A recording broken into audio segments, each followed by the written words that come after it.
Good morning, everyone. And my name is Jenny Kwan. I'm the Member of Parliament for Vancouver East and also the NDP critic for housing. I'm so delighted that you're all able to join us today. And each of the panelists that will speak later on will share their experiences and also their expertise on this important topic. Today, we're going to be talking about the need for safe, secure, accessible, affordable housing in Canada. The truth of the matter is Canada is faced with three crises, I would say. We have, of course, the pandemic, but we also have a national housing crisis along with the opioid crisis. The focus today on housing really speaks to the need that is there for people across the country. The Liberals have promised Canadians that they will ensure adequate housing is a basic human right, but in reality, they have failed to deliver that in action. Over 235,000 Canadians across the country have experienced homelessness in any given year.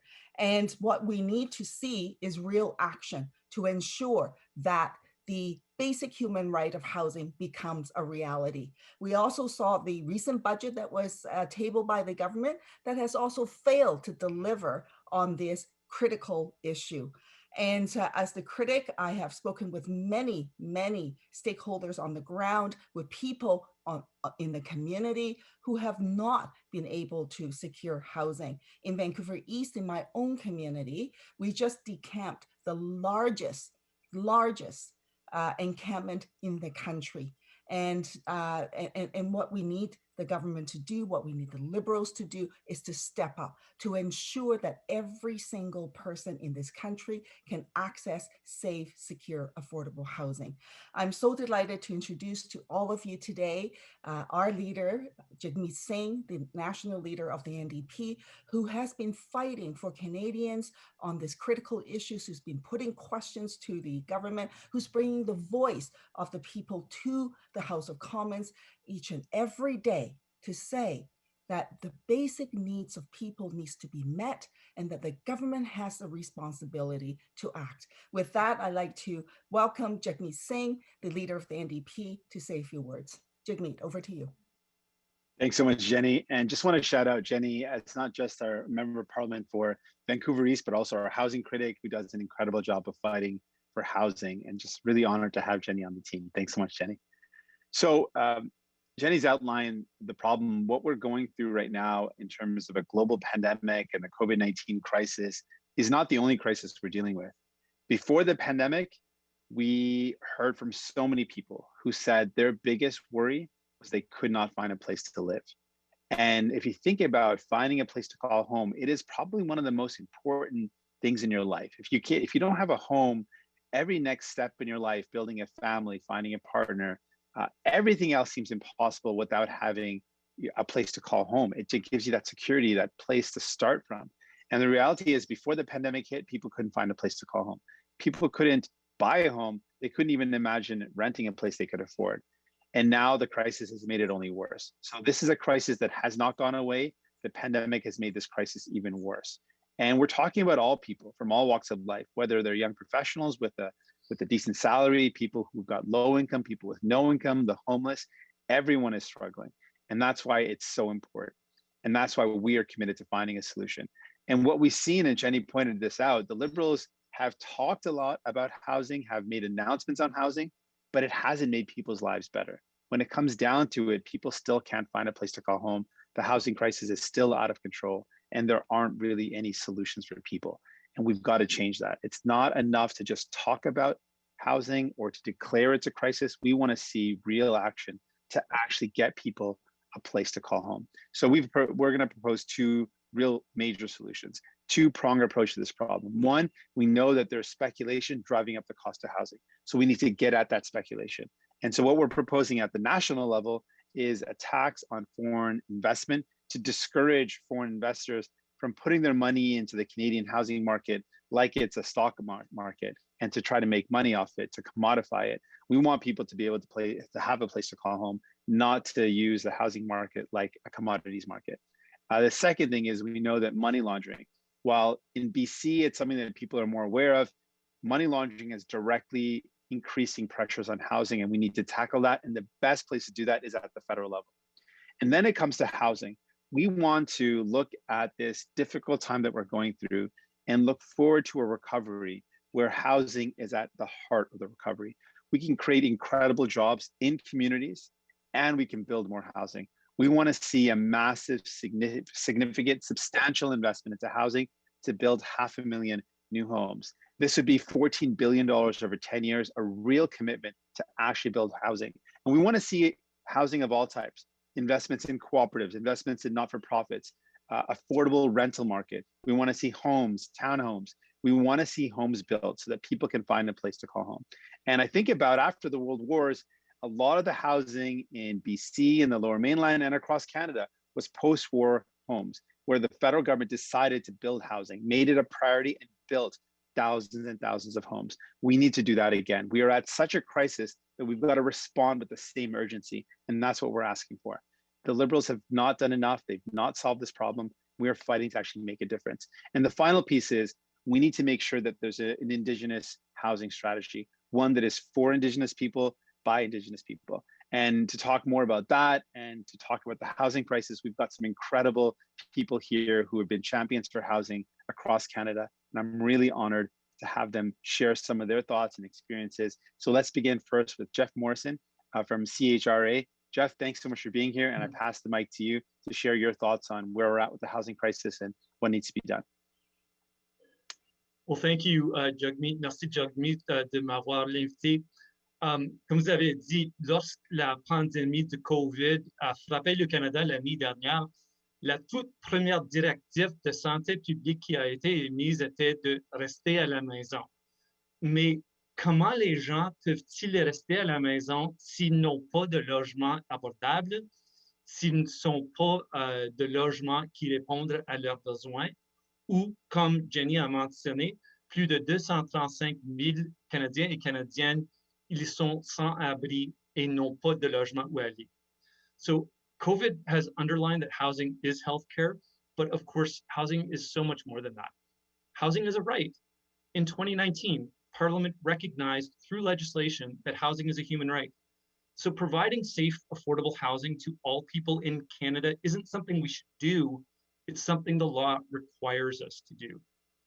I'll say this, to its credit, CMHC and the federal government have taken some steps in this regard. We have a national housing strategy.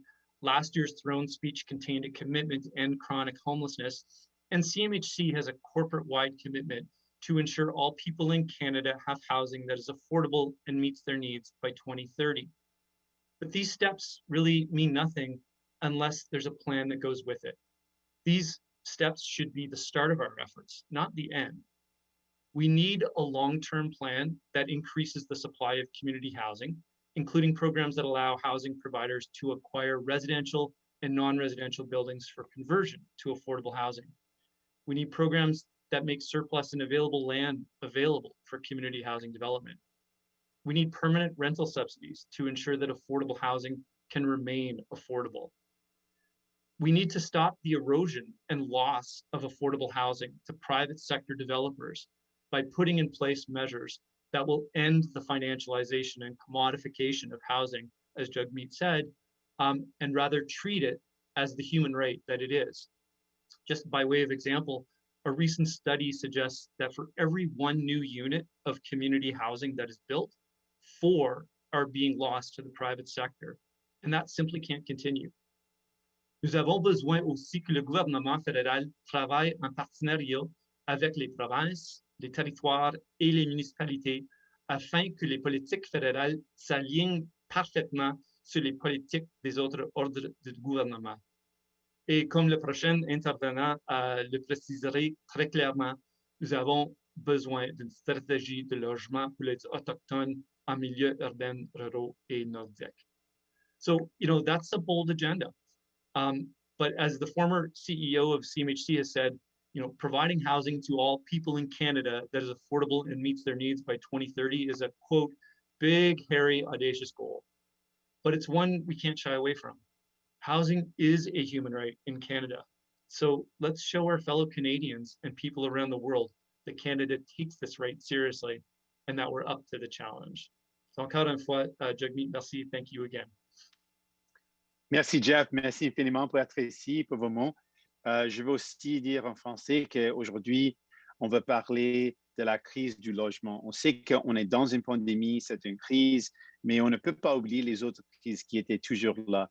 Et avec la crise du logement, c'était une crise avant la pandémie et la pandémie a empiré la crise. Donc, la réalité, c'est tellement difficile pour les gens de trouver un logement, de trouver une maison, de trouver un appartement. C'est tellement difficile. Et c'est quelque chose qu'on doit régler.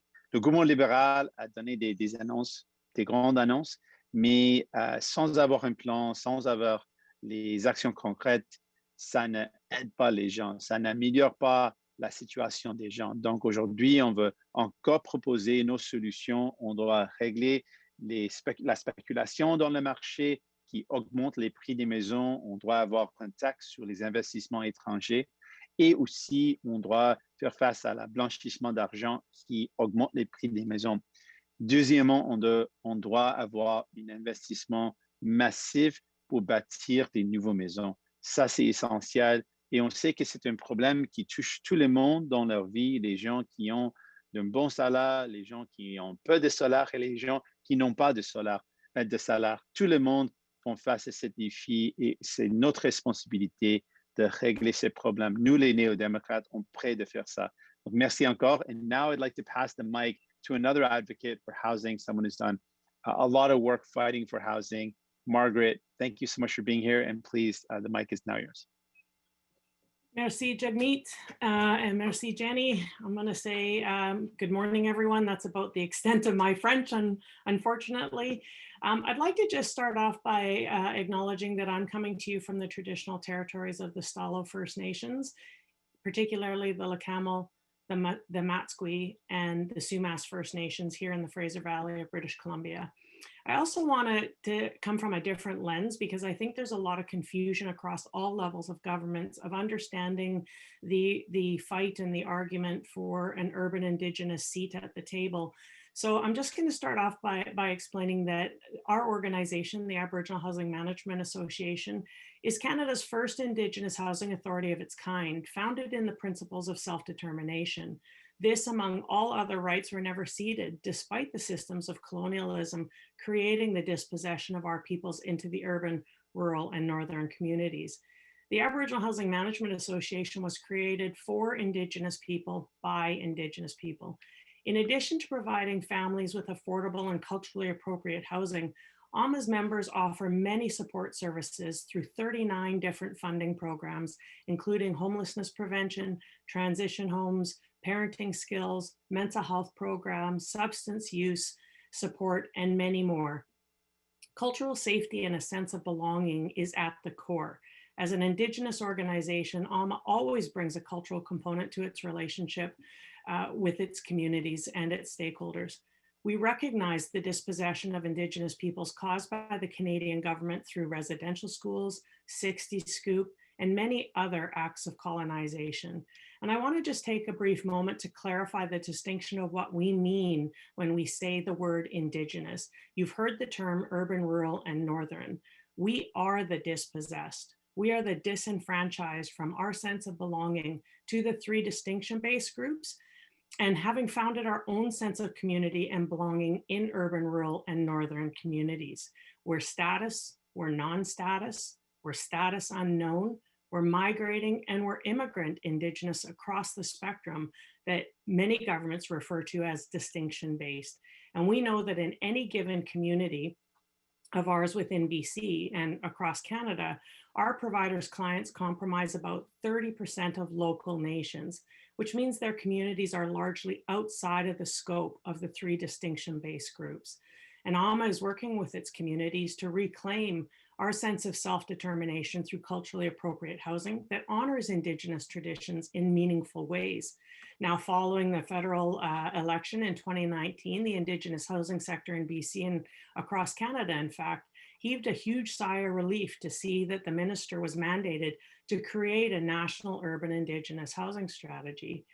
However, we were very disheartened over the progress of this, and even more so by the recent federal budget that was tabled, with its glaring gap of any dedicated funding stream to empower urban Indigenous communities with a for Indigenous, by Indigenous housing strategy, despite having received the for Indigenous Housing Center, for Indigenous by Indigenous Housing Center proposal from the Canadian Housing and Renewal Association's Indigenous Caucus. The answers were provided, and yet we still got missed in the federal budget.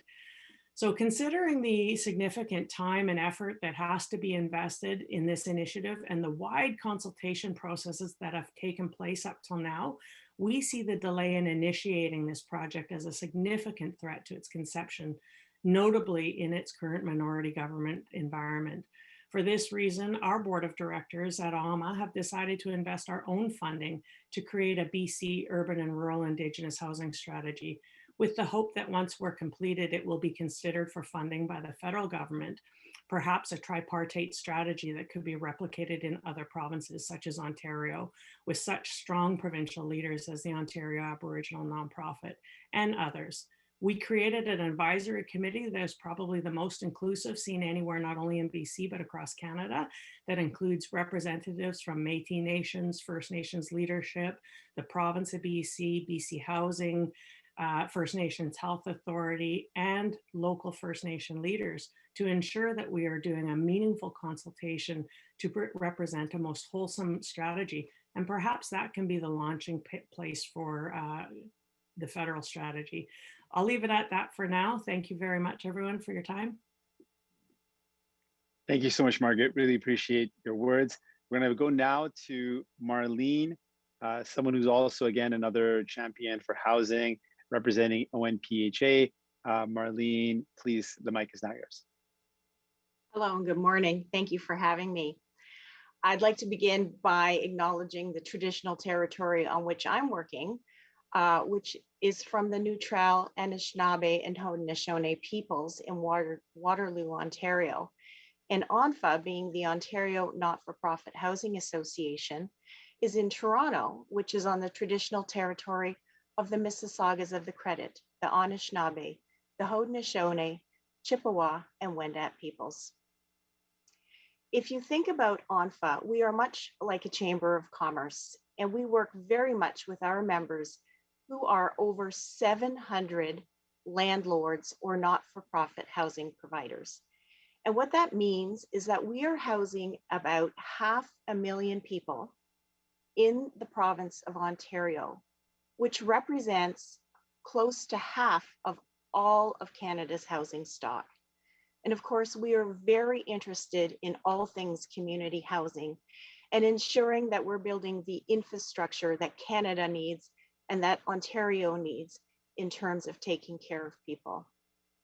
In 2017, we had unanimous vote and support for an Indigenous housing strategy to ensure that we're doing our part to build housing for Indigenous communities.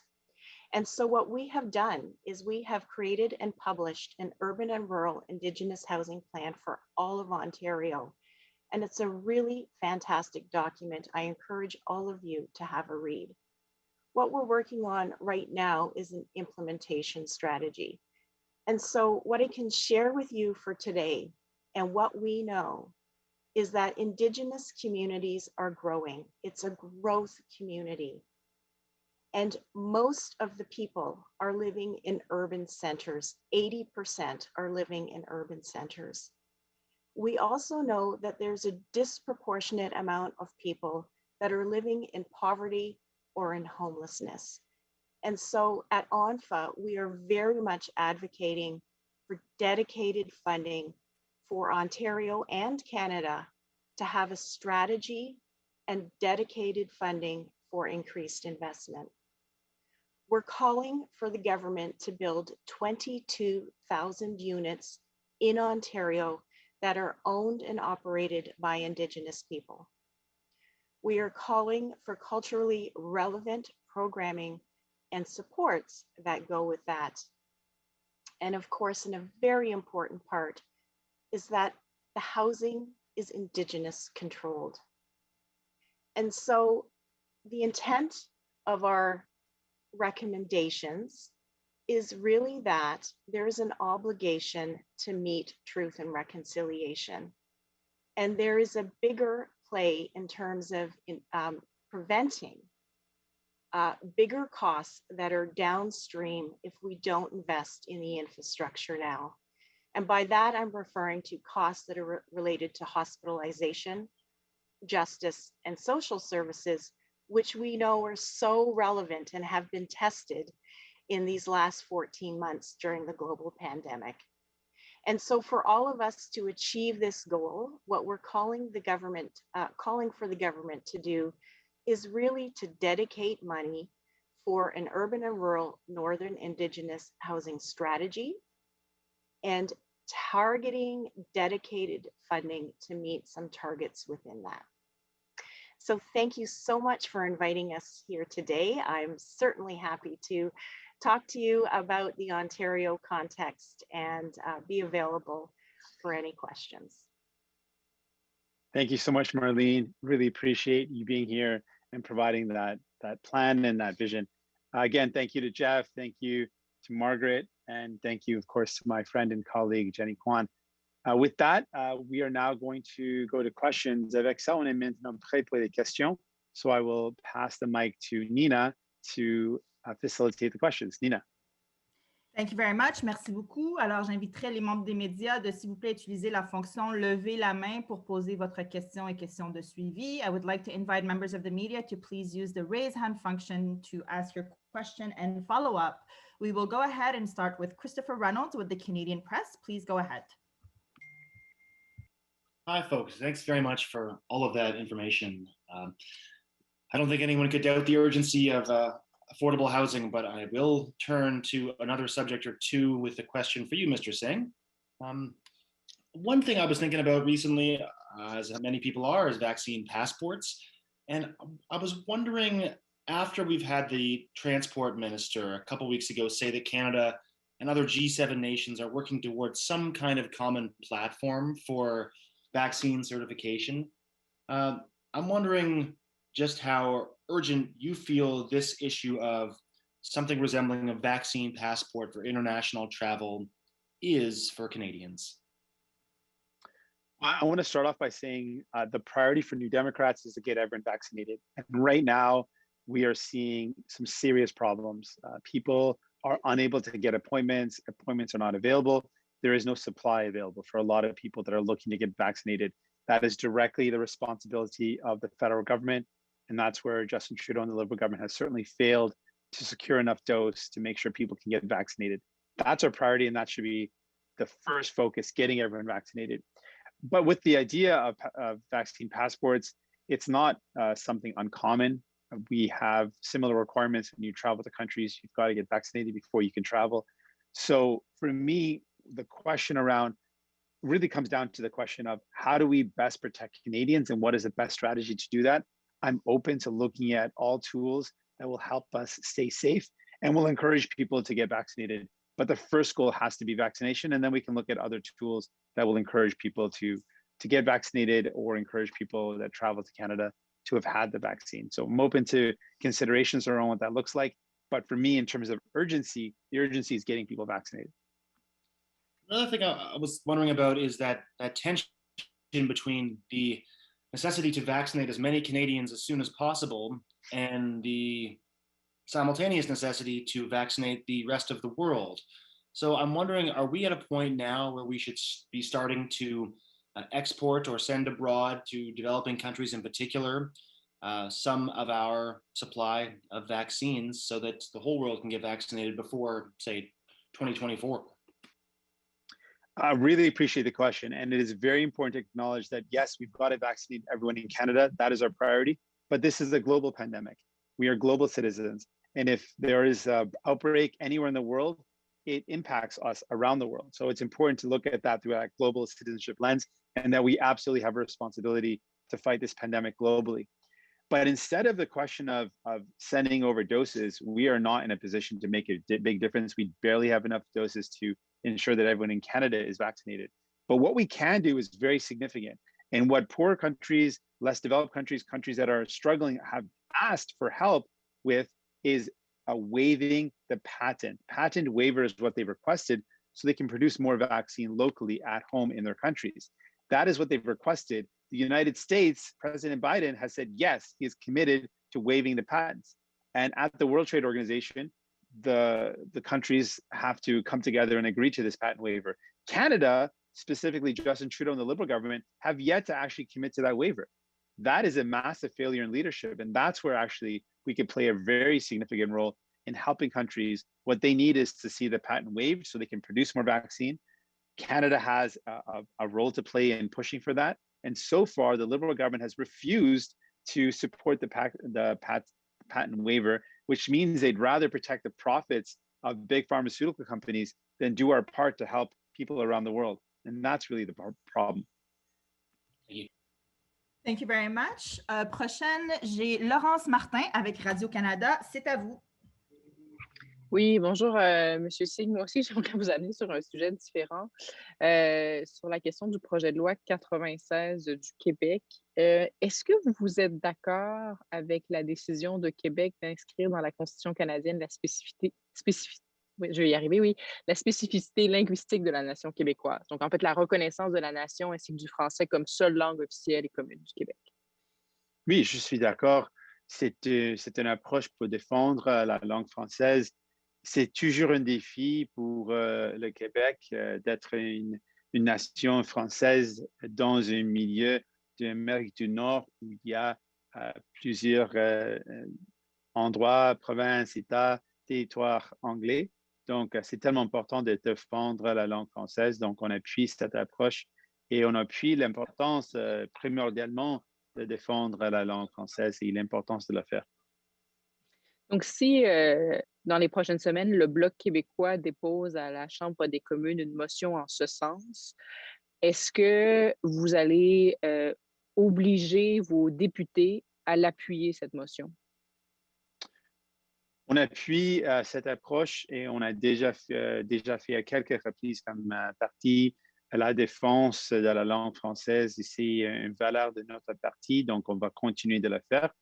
On va évaluer toutes les motions avant de donner notre appui, mais le concept, c'est clair qu'on appuie l'approche de défendre la langue française et on dit aussi le gouvernement fédéral a une responsabilité de travailler avec la province pour aider avec la défense de la langue française. On a dit déjà qu'on a besoin de plus de financement pour la francisation, pour les programmes d'apprendre le français et comment le gouvernement fédéral peut faire son part pour aider dans la défense de la langue française au Québec, mais aussi hors Québec. C'est important de moderniser la langue officielle et de s'assurer que tout le monde peut avoir accès aux services en français hors du Québec aussi. Donc, ce sont les étapes qu'on peut prendre et c'est une valeur de notre parti et tous nos députés sont d'accord avec l'idée de protéger la langue française.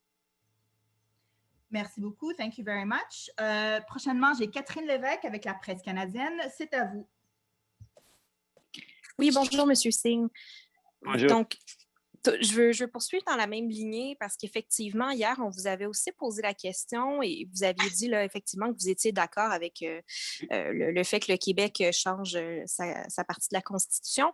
Par contre, vous aviez aussi dit hier que vous étiez confiant que le reste du Canada allait comprendre pourquoi le Québec faisait ça. Or, vous avez sûrement vu, comme moi, tous les articles, tous les éditoriaux, bref, même la une du National Post ce matin qui déplore la décision du Québec. Alors, je me demandais comment pouvez-vous dire que le Québec, que le Canada va se rallier à la décision du Québec en voyant toute cette couverture aujourd'hui?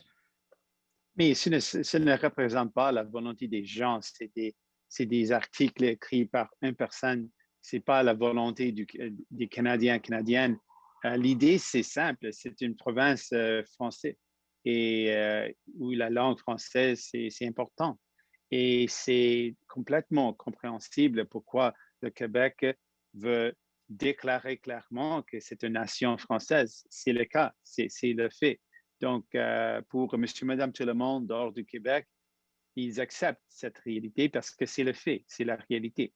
Et c'est complètement compréhensible pourquoi le Québec veut déclarer ça dans une façon claire Et on appuie ça. Et les Canadiens vont aussi appuyer cette idée parce que ça a du sens.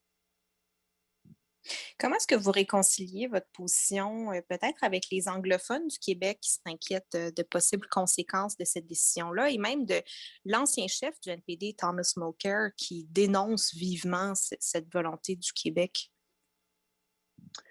Et c'est clair que dans la charte que les langues minoritaires, c'est un droit et c'est un droit qu'on ne peut pas exempter. Donc, les droits des communautés minoritaires vont rester là.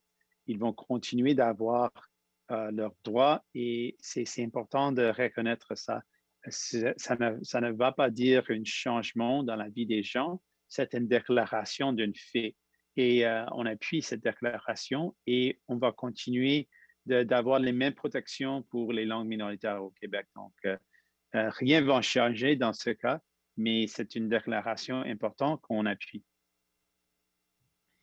Merci beaucoup. Thank you very much. Now we have our last question with Cormac McSweeney with City News. Please go ahead. Hi, Mr. Singh. Thanks for taking our questions. Of course. Hi. The NDP yourself, even on this call and previously, you've been critical of the Liberal vaccine rollout and the government's ability to secure vaccines and get shots into people's arms. But later today, Canada could surpass the United States in first doses administered, and in a couple of weeks, we're expected to outpace even the United Kingdom. So how do you square your criticisms with the rapid vaccination rates that we're now seeing in the spring, something the government had said would happen at around this time of the year? Well, it's encouraging. I've always wanted the vaccine rollout to work. And to me, that's never been a question. I want it to work. And every time I raised concerns, I did it with a heavy heart. I don't want to in any way discourage people to get vaccinated. I don't want this not to work, but it's true. The reality is that from the beginning, the Liberals made some really key mistakes. They didn't produce or didn't create the capacity to produce the vaccine in Canada. We are far behind other countries that are smaller in size, smaller economically in terms of their footprint. They're far smaller, but far ahead of us. So we are not actually doing that well in the global scale. And when you look at other countries' capacity to reopen, the UK is far ahead of Canada right now in terms of their reopening because they're far further, they're much further along in terms of their vaccination and the safety of their citizens. So Canada has fallen behind. And right now, people are not able to get their vaccination appointments. I've heard from many people in many regions across Canada that are trying to get vaccinated and cannot receive a shot. So that's the reality is that the Liberal government has failed on this account. It's not something that gives me any pleasure. I want this to succeed. We need this to succeed. And we're going to continue to apply pressure to make sure people who need the vaccine the most get it. It's still the case that some of the hardest hit communities have the lowest rates of vaccination. It's still the case that the frontline workers that have to go into work are disproportionately racialized and poor, and they're the ones that are not getting vaccinated. That is still a reality, and that is wrong. And it's important to point that out and not shy away from acknowledging the mistakes that the Liberal government has made so that they can be fixed. Cormac, did you have a follow-up? Sorry, I didn't realize I was still on mute there. Yes, as a follow-up, I mean, a lot of what you mentioned towards the end of your answer there is provincial responsibility, not federal responsibility in terms of booking appointments, making sure that workplaces that are in hotspots get the vaccines that they need. But aside from that, I'm also wondering, the Conservatives earlier this week had suggested that a change at the top of the vaccine distribution from the federal level could put the vaccine rollout in Canada at risk. This was after the departure of Danny Fortin due to this sexual misconduct investigation. But we do now have a new vaccine lead in Brigadier General Krista Brody. So do you share any concerns with the Conservatives about the vaccine rollout with Brigadier General Krista Brody now in place as the head of vaccine distribution? There's a couple of elements in that question, so I'm trying to address them all. First off, when people are making appointments and they can't get the vaccine because there's no supply. The supply is absolutely 100% the responsibility of the federal government. That is why they're not able to get appointments, not because there's a booking problem, because there's no vaccines available. People are calling in to get the vaccine and they're being told there is nothing available for you. That is the Liberal government's fault. And we got to be very clear about that. When we've got communities that are hard hit and are not getting the help they need, the federal government can't just put back their hands and say, oh, we did our part and that's it. We're in a crisis. Leadership is finding solutions. Leadership is not finding excuses. And what this Prime Minister Justin Trudeau has done a number of times is find excuses instead of trying to find solutions. And that to me is leadership. In a crisis, you got to try to find ways to help and try to get the vaccine to the people who need it most. With respect to the leadership change and the military's management, I'm confident that the new appointee will do their work and do their best job. But I'm concerned with the overall approach of the Liberal government, which has been to do kind of the minimum, just the bare minimum to get by, as opposed to committing to doing everything possible to get people the help they need. And that's really my criticism. They've just tried to make it about getting doses, which they failed on, and that's it. I don't believe that that was the limitation of the responsibility at the federal level. They had a responsibility to also help with the rollout, to also support provinces and territories, to get the vaccine to the people who need it most, and to do more and be more proactive about that.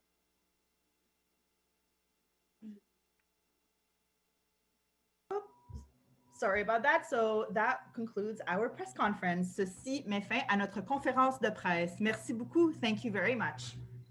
Thank you again, and thank you to all our guests today. Thank you so much for being here. It really makes a big difference. Merci beaucoup. Thank you.